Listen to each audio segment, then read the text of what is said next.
ရွှေရောင်းပြီးတော့အတိုးပေးကျင်တဲ့သူတွေရှိလား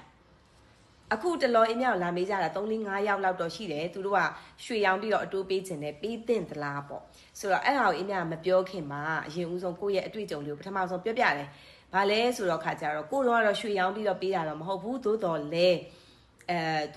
ပေါ့နော်အဲ့ဒီတော့ကပမာဏပေးခဲ့တဲ့ပမာဏကိုပြန်ပြီးတော့စဉ်းစားကြည့်လိုက်လို့ရှိရင်ရွှေက30သားလောက်ရှိတယ်အခုအချိန်မှာမမျော်လင့်မဲနဲ့အဲ့ဒီငွေပမာဏကနှစ်ရှည်သွားတာပေါ့နော်မမျော်လင့်မဲနဲ့မဆက်နိုင်တော့နှစ်ရှည်သွားတဲ့အချိန်မှာ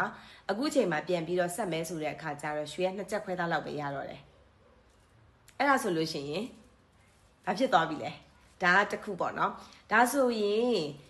ဆော့ဆော့ကသူတို့ကရွှေရောင်းမယ်အတိုးပေးမယ်ဆိုတဲ့အခါမှာသူတို့ရဲ့အတိုးနှုန်းရှိတယ်တယောက်နဲ့တယောက်နဲ့မတူကြဘူးပေါ့နော်တယောက်ကတော့တစ်ချက်ခွဲတိုးလို့ပြောပြတယ်တယောက်ကကြတော့5ချက်တိုးလို့လည်းပြောပြတယ်တယောက်ကကြတော့3ချက်တိုးလို့လည်းပြောပြတယ်ဆိုတော့အမြကနှစ်တိုအနေနဲ့အမြတို့စဉ်းစားကြည့်မယ်တစ်နှစ်ပေါ့နော်တစ်နှစ်အနေနဲ့စဉ်းစားကြည့်မယ်ဆိုရင်အခုအနေမှာအမြတို့က380တစ်ချက်သားကို380ဆိုတော့အဲ့ဒီ380အမြတို့ကချေးမယ်ဆိုပါတော့တစ်ချက်သားကို380နဲ့ကိုကဘလောက်အတိုးယူမှာလဲတစ်ချက်ခွဲတိုးယူမှာလား3ချက်တိုးယူမှာလားနောက်တစ်ခုကကြတော့5ချက်တိုးယူမှာလားပေါ့နော်အဲ့တော့ဥပမာဒါနဲ့အမြက5ချက်တိုးနဲ့တွက်ပြမယ်5ချက်တိုးနဲ့တွက်ပြတဲ့အခါမှာတစ်လကိုသူက3သိန်းခွဲရမယ်အဲ့တော့ကိုက12လတစ်နှစ်တိတိချေးမှာဆိုတော့ခါကြတော့42သိန်းရမယ်ဒါအတိုးပေါ်အတိုးစင်တာမဟုတ်ဘူးပေါ့နော်ဒါရိုးရိုးရှင်းရှင်းလေးပဲထွက်ပြတာအဲ့တော့ငကိုမူလကိုကချီးထားတဲ့380ရဲ့စောစောက42သိန်းရဲ့ဆိုရင်130နဲ့တစ်နှစ်ပြည့်တဲ့အချိန်မှာကိုက132သိန်းရမယ်အဲ့တော့ရွှေဈေးကအဲ့ဒီအချိန်မှာအဲ့ဒီဈေးတန်းနောက်တစ်နှစ်မှာအဲ့ဒီဈေးတန်းဖြစ်နိုင်လားအဲ့ဒီဈေးတန်းထက်ရော့မလားအဲ့ဒီဈေးတန်းထက်ကျော်နိုင်လားဒါကိုအတွေ့အကြုံပေါ်မူတည်ပြီးတော့စဉ်းစားကြည့်နော်ထက်ဝက်ကျော်380ရဲ့ထက်ဝက်ကျော်42သိန်းအတိုးရတာပေါ့နော်โอเคတခုဒါဆိုရင်တစ်ချက်ခွဲတို့နဲ့ဩဆိုတော့အဲ့ဒီ380ကိုပဲအများတို့ကတစ်ချက်ခွဲတို့နဲ့ဆိုရင်တစ်လကို3သိန်းနဲ့9000ရမယ်အဲ့တော့12လတီးတီအများတို့ကချေးလိုက်ရင်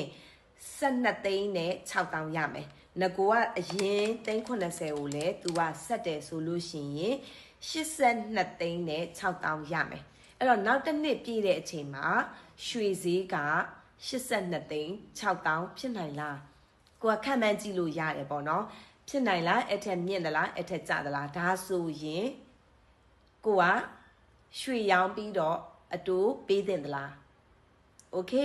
နောက်တစ်ခုကတော့အိန္ဒိယကအင်တာနက်မှာက post လေးတစ်ခုဖတ်လိုက်မိတာပေါ့နော်ဒါကတော့ဗာလဲဆိုတော့တက်ကြီးရွယ်ဦးတွေပေါ့အသက်လည်းကြီးသွားပြီလှုပ်เสียလည်းမရှိတော့ဘူးဝင်ငွေကလည်းအဲ့လောက်ကြီးအသေးအတန်ရှာစရာလည်းမလိုတော့အေးစစ်စစ်ပဲဝင်ငွေလေးတစ်ခုကိုရနေပြီဆိုရင်အဆင်ပြေပြီဆိုတော့အသက်ပင်စင်စားတွေရှိတာပေါ့နော်သူတို့တွေကြတော့ဒီရတဲ့အတိုးလေးပုံမှန်ရရင်ရပါပြီကျန်တဲ့ဟာကတော့ဥပမာသူကဘန်အပ်မယ်ပေါ့နော်ဘန်အပ်မယ်ဘန်ကနေပြီးတော့ရတဲ့အတိုးလေးရရင်တော်ပါပြီကျန်တာကတော့သူတို့လိုအပ်တဲ့အချိန်မှာသူတို့ဘာသာသူတို့ထုတ်ယူပြီးသုံးစွဲမယ်ပေါ့ဒါကတော့ဒီတက်ကြီးရွယ်ဦးတွေအတွက်ကိုကဘာအလုံးမလည်းမလုပ်တော့ဘူးရတဲ့ငွေလေးကိုအေးချမ်းနဲ့ပဲအေးစစ်စစ်ပဲအတိုးယူပြီးတော့ပဲဘန်မှာအပ်ထားမယ်ဆိုတာမျိုးလေးကတော့တမျိုးပေါ့နော်အဲ့ဒါမှအင်းညာနောက်တစ်ခုပြန်စဉ်းစားကြည့်တာโอเคဒါဆိုရင်အပေါင်လုပ်ငန်းတွေကဘာလို့လုပ်နေကြရလဲအပေါင်တွေကရောမျက်ကောမျက်ရည်လားပေါ့နော်အဲ့လိုပြန်စဉ်းစားတဲ့အခါမှာအပေါင်တွေကလေ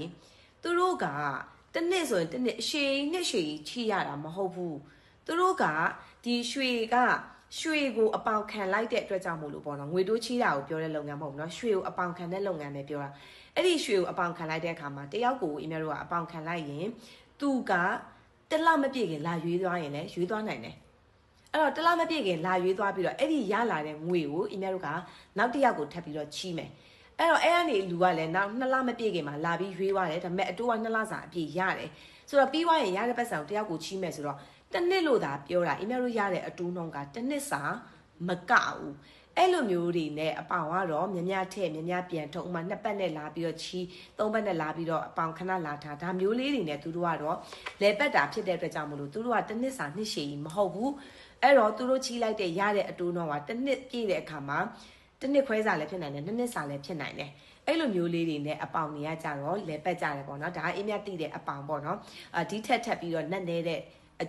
နည်းနည်းတဲ့လုပ်ငန်းလည်ပတ်မှုမျိုးတွေလည်းရှိလာနိုင်တာပေါ့အဲ့တော့အိမ်မြကဒီလိုအတွေးလေးတွေတွေးပါတယ်ဆိုပြီးတော့ရွှေချစ်သူတွေနဲ့မျှဝေပေးတာပါအတွေးတစ်ခုခုရစီမယ်လို့တော့မျှော်လင့်နေနော်ရစီတယ်ဆိုလို့ရှိရင်တော့ရတယ်လို့ဆိုပြီးတော့ comment လေးမှာရေးပြီးတော့အိမ်မြကိုတော့အားပေးသွားကြအောင်နော်အဲ့ဒီလေးကအိမ်မြအတွက်ခွန်အားပေါ့အိမ်မြကတော့အားလုံးရဲ့မိသားစုရွှေအိမ်အောင်ရွှေတရဘုကဖြစ်ပါတယ်နေပြီးတော့ပေါ့ဖတ်တီမှာအိမ်မြရှိပါတယ်ဖုန်းနံပါတ်4500 9923ခေါ်ပါရှင်ကျေးဇူးတင်ပါတယ်